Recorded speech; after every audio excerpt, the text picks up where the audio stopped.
So for today, magluluto tayo ng dinner natin. Kasi bawal sa atin yung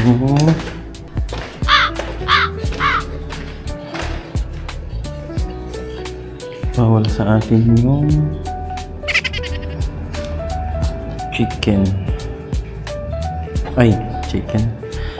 Bawal sa atin yung mamantika. Kaya magluluto tayo ng chicken broccoli ngayon. Matigas pa yung chicken natin, kaya unahin muna natin gawain yung broccoli. Tapon natin ito.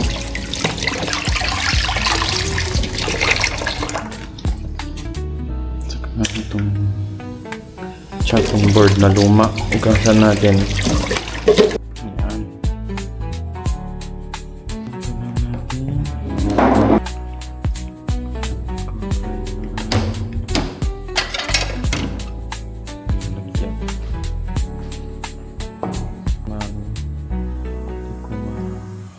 Kasi saan pwede itong ilagay yung ilaw natin para maliwanag yung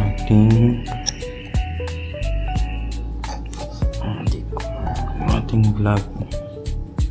Paano ba? Wait lang. Yan, para maliwanag yung ating vlog. So ito yung broccoli na nabili natin.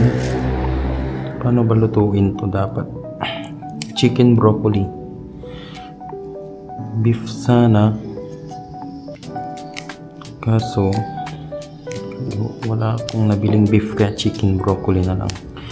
Mura lang yung nabili ko na chicken doon sa dito na lang kasi sayang pwede pa daw itong kainin, pero ako hindi ko nilalagay ito kasi marami naman to.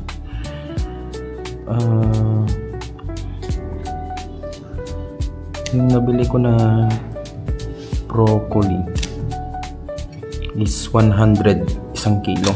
Medyo mahal, pero okay na rin.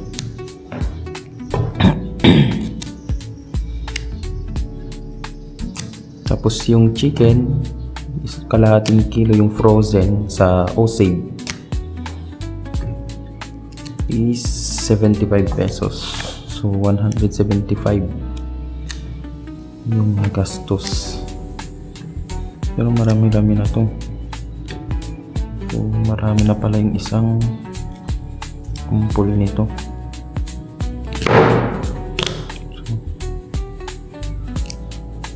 So hindi ko na siya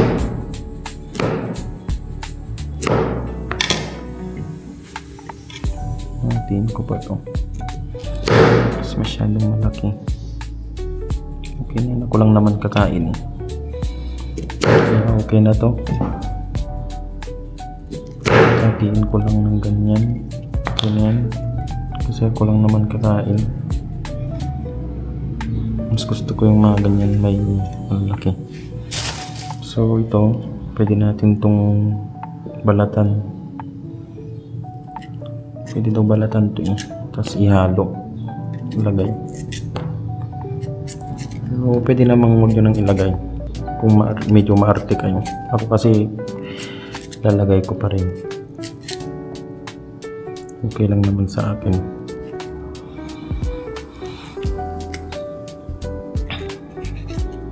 Kung gusto nyo lang naman. Ayan. Ang palasa. Ang padagdag ng sa akin to.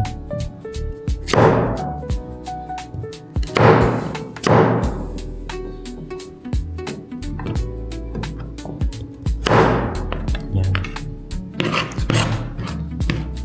Itong natira, pwede na natin itong ilagay sa ref. Lagyan natin sa ref. Pwede rin ito ang ilalim.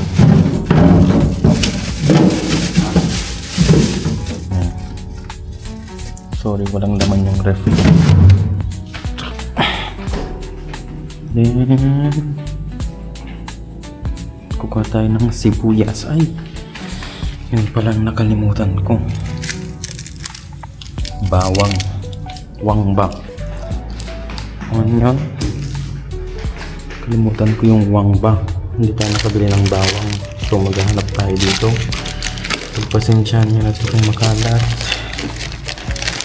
Mayroong isa. Bawang. So ayun. Meron. Hindi tayo binigo. Kulang tayo ng 4. Gusto ko kasi maraming bawang. Medyo maraming bawang gusto.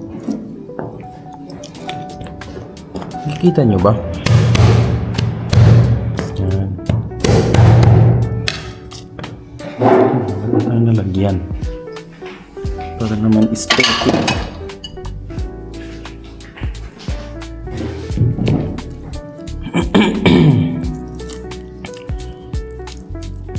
Hindi ko alam kung naririnig nyo ako.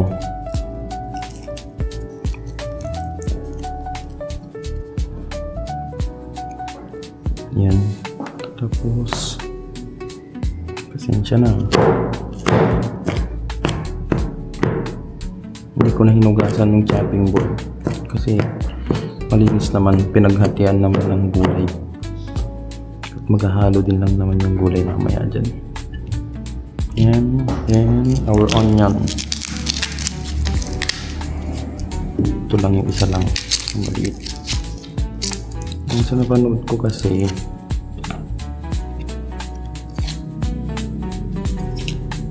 huwag daw muna tatanggalin yung may roots para hindi masakit sa mata. Mahuhuli daw yun.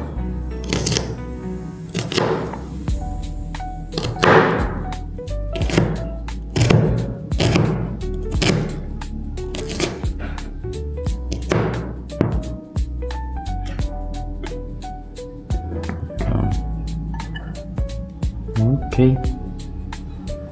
Then, hugasan muna natin tong broccoli. Yan. Baka sabihin nyo kasi hindi ko inuhugasan ng mga ano. Siyempre na-expose sa ano yan, kutsilyo.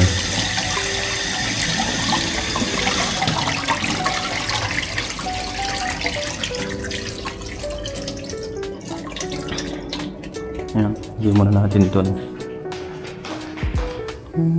Tapos yung manok na yung asikasuhin natin kung okay na ba siya o hindi ba. Masyado kasi matigas frozen. Dapat kasi yung kinuha ko tigas pa.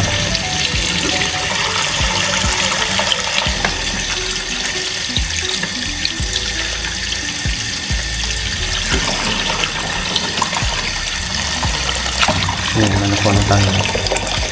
Kukuha lang naman tayo ng pangsahog eh. Hindi naman lahat ilalagay. Gusto kong makuha tong legs. Ayun. Okay, so yung natira, balik natin sa plastic para bukas. Lagay na lang natin dito sa ref. Huwag na sa freezer para bukas hindi na siya matigas. Yun, nakuha na tayo. Ito natin dito. Kamayanan. Kasi mas maganda yung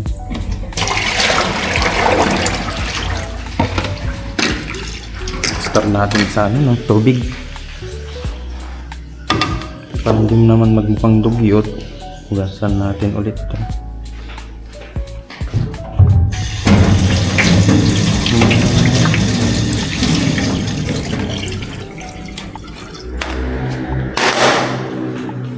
Then, chop natin yun.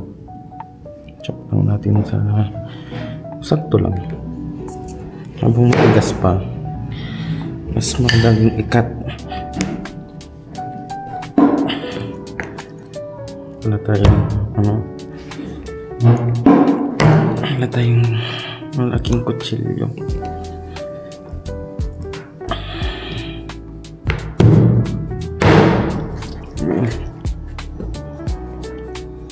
Yan, okay na yan. Ako lang naman kakain.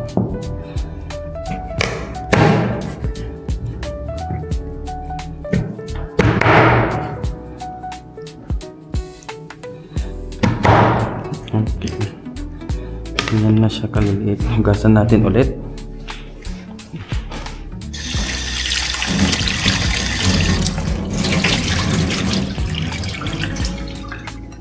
Then, ready to cook na tayo. So yun lang. Hugasan din natin tong kawali na napakarumi.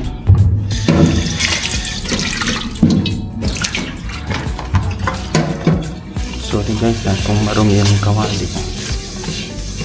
Kasi nagluto ako nung minsan, napabayaan ko kaya may mga itim-itim. Kung may gustong mag-sponsor dyan ng kawali natin, pwede naman para mapulang na to.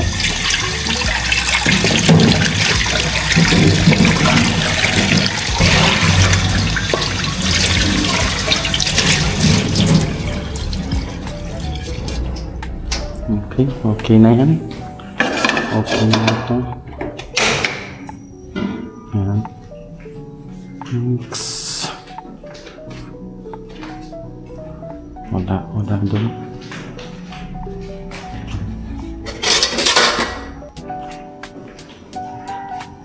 Habang pinapainit, punasan naman natin yung mesa. Lagyan natin yung dumi dito. Yun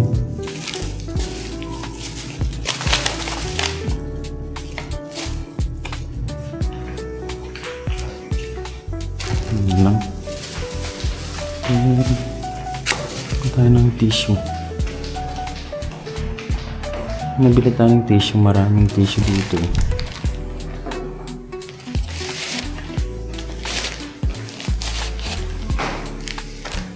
Para hindi maging parumo.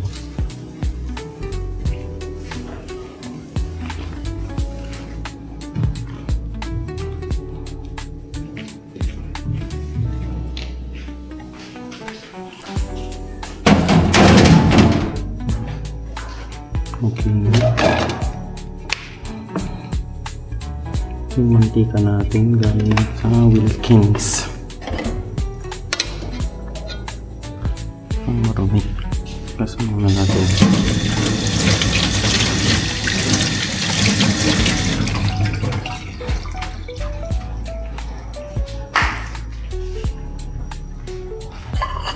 Okay, first is wangban.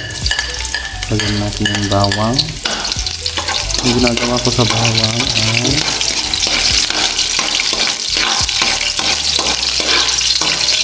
na-toast ko muna ang mabuti. Gusto ko kasi toast yung bawang. Yan, pag medyo brown na, lagyan natin yung sibuyas.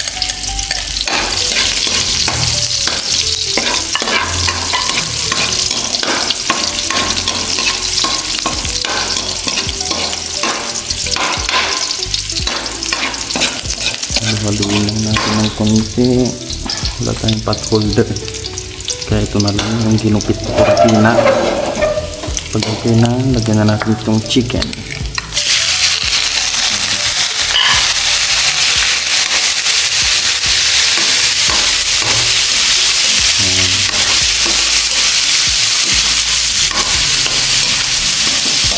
Huwag na kayong mag-inarte na malalaki yung hiwa ko sa chicken kasi ako lang naman yung kakain dito. Ako lang naman yung kakain. Kaya okay lang sa akin na malalaki yung hiwa ng chicken.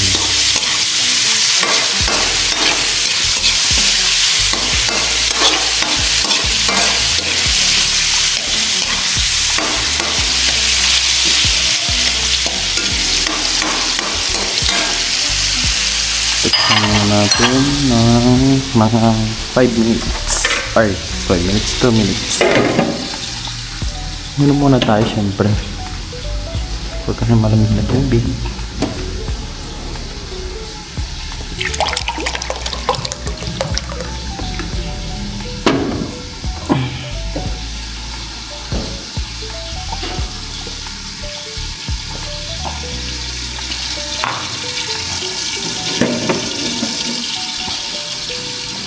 So, ano lalagay natin?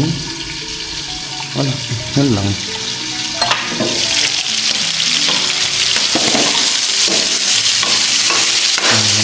Yan.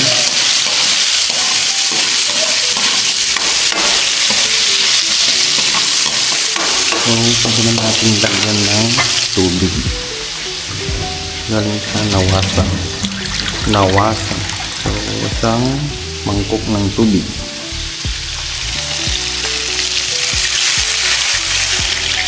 Ayan.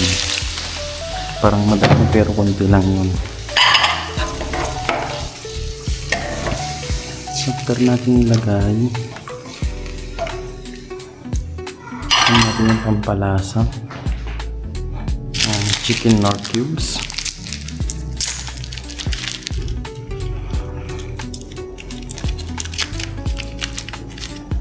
Yan. Okay na yun. Pag may chicken nor cubes na, huwag yan ang lagyan ng magic sarap. Konting asin. Basta magkakawawa yung kidney natin. Asin, konti lang.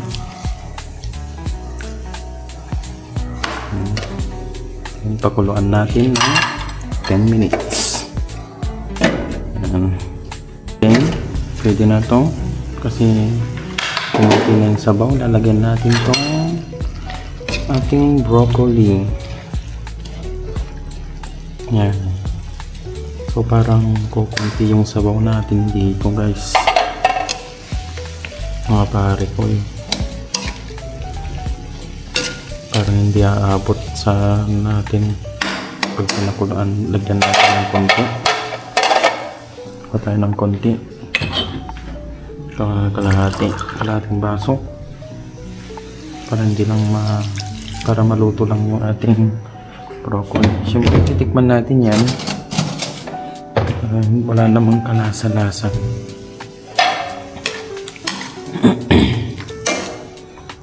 Kulang ng asin.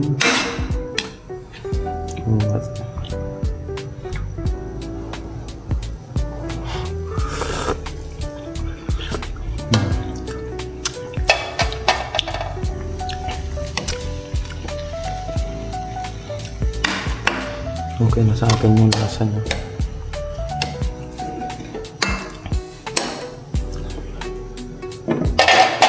Pero wala nung lagyan natin ng magic sarap kasi parang hindi naman malinamnam. Konti lang. Konti lang. Yan. Parang hindi siya malinamnam. Iba pa rin yung lasa ng magic sarap. Pakuluan lang natin 5 minutes. Na ako. Ayun, pwede na. So, pwede na yan. I-rest na lang natin ng konti. Yan. So, yun lang. Tingnan natin. Pwede na. Yan. So, yun lang guys. Maraming salamat. Bye.